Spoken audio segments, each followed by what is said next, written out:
dari BMKG itu untuk gempa susulan hingga tanggal 16 Agustus pukul 15.00 WIB, total gempa susulan berjumlah 995 kali. Tetapi yang dirasakan oleh masyarakat, sekali lagi yang dirasakan oleh masyarakat dari total gempa susulan yang tercatat 995 kali itu hanya 46 kali. Artinya tidak lebih dari 10% dari total gempa susulan yang dirasakan oleh masyarakat. Yang perlu kita pahami, gempa susulan ini diperlukan oleh struktur patahan gempa yang terjadi untuk kembali menjadi stabil. Jadi ini adalah fenomena alam yang memang harus kita lalui, dan kita harapkan energi yang lepas bisa segera meluruh sehingga gempa susulan tidak lagi signifikan dan tidak lagi dirasakan oleh masyarakat. Kami tentu saja mengimbau saudara-saudara kami yang masih di pengungsian untuk bisa melakukan pengecekan rumah masing-masing. Lihat apakah ada kerusakan struktur, tiang-tiang yang retak, atau sudut-sudut rumah yang lepas, atau dudukan kuda-kuda atap yang tidak pada tempatnya.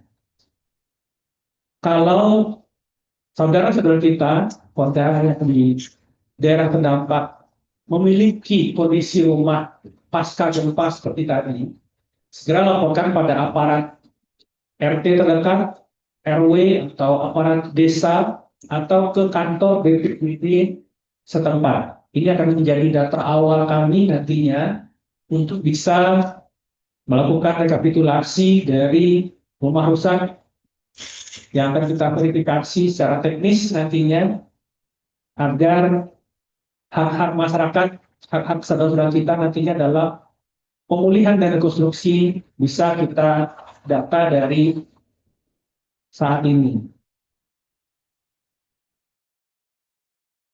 Beberapa progres di lapangan dari Kabupaten Manggarai Barat disampaikan ada longsor di Kecamatan Rio yang membuat alur jalan terputus ke tempat pembelian minyak, bahan bakar minyak. Per sore ini itu ruas jalan di kilometer 49 Kecamatan Rio sudah dapat dilalui oleh truk pengangkut BBM.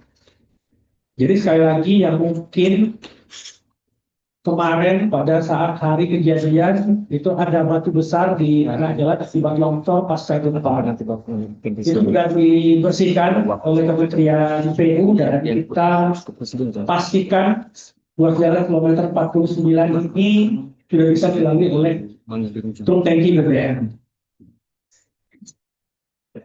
Kemudian untuk titik-titik jalan lainnya yang sempat terdampak atau tertimbun longsor, tadi juga sudah dilaporkan oleh Bapak Menteri PU, hampir seluruhnya saat ini sudah selesai fase pembersihan.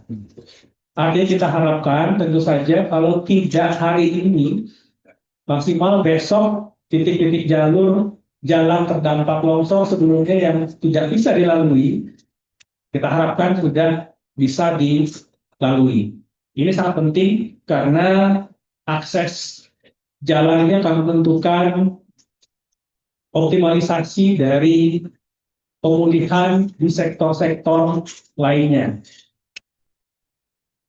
Tadi juga sempat disampaikan oleh Dirut PLN bahwa di beberapa titik dan wilayah yang kemarin pada hari pertama pasca gempa itu mengalami blackout, per hari ini itu sudah bisa dinyalakan kembali, sehingga kita harapkan tentu saja saudara-saudara kita yang berada di lokasi terdampak itu sudah kembali bisa menikmati aliran listrik. Tetapi kami tetap membuka jika masih ada daerah-daerah yang masih mengalami pemadaman, segera melaporkan melalui call center BNPB di 117 untuk bisa segera kita koordinasikan dengan PLN untuk langkah-langkah pemulihan aliran listrik tersebut. Di hari kedua ini, BNPB atas arahan Menko PMK sudah membuka posko pendamping nasional di Labuan Bajo dan posko taktis lapangan di Maumere, termasuk media center di mana kami sore ini melaksanakan konferensi pers. Ini berada di kantor Bupati Manggarai Barat dan kita harapkan ini bisa menjadi posko nasional selama fase tanggap darurat berlangsung untuk benar-benar bisa mendampingi pemerintah daerah supaya fase tanggap darurat ini bisa kita efektifkan dan optimalkan. Selain itu, posko dukungan logistik nasional sudah kita buka di Bandara Halim Perdana Kusuma Jakarta dan posko penerimaan logistik utama itu kita buka di Bandara Labuan Bajo dan posko logistik pendukung juga kita buka di Maumere. Sehingga bagi masyarakat, organisasi, dan segenap entitas lainnya yang ingin meringankan beban saudara-saudara kita yang sedang bencana di Nusa Tenggara Timur bisa langsung ke 3 posko logistik tersebut. Bisa langsung di Jakarta atau posko di Labuan Bajo di bandara atau posko di Maumere. Jadi kita sudah mengaktifasi secara nasional posko logistik di Halim, Labuan Bajo dan Maumere, kemudian posko pendampingan tanggap darurat di gedung kantor Bupati Manggarai Barat sebagai posko utama dan posko taktis lapangan di Maumere.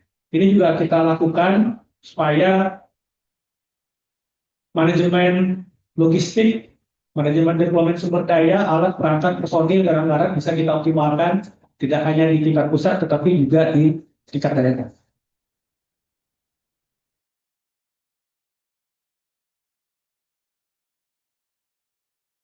Untuk lebih mempercepat nantinya distribusi logistik, meskipun sekali lagi akses darat kita harapkan bisa sepenuhnya pulih, kalaupun tidak hari ini, kita harapkan besok sudah sepenuhnya pulih.